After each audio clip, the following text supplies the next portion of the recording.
मराठ्यांना ओबीसीमधून आरक्षण नको म्हणून लढा करणारे लक्ष्मण हाके सध्या सोशल मीडियावर चर्चेत आहेत. त्याच लक्ष्मण हाकेंच्या गाडीवर हल्ला झालेला आहे. गाडी हल्ल्यावर हाकेंनी प्रतिक्रिया देत म्हटले आहे की दौंड मार्गावर जात असताना अहिल्यानगर बायपास सारंगी हॉटेलजवळ 10 ते 12 लोकांनी त्यांच्या गाडीवर हल्ला केला.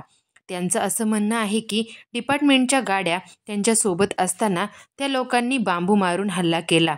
हाकेंचं म्हणणं आहे की आतापर्यंत त्यांच्यावर 8 हल्ले झाले आणि आत्ताचा झालेला 9वा हल्ला.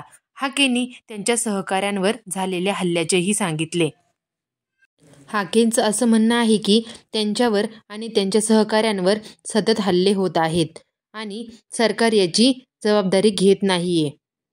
पवन करवल वर झालेल्या हल्ल्यावर आपण सेपरेट व्हिडिओ बनवलेला आहे. तुम्ही चॅनेलवर जाऊन नक्की व्हिडिओ बघा.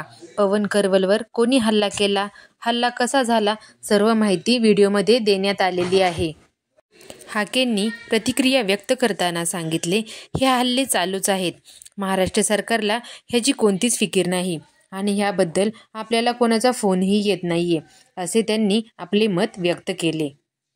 हाकेंनी सांगितले, आमचा एवढाच गुन्हा आहे की आम्ही ओबीसी आरक्षण वाचवते.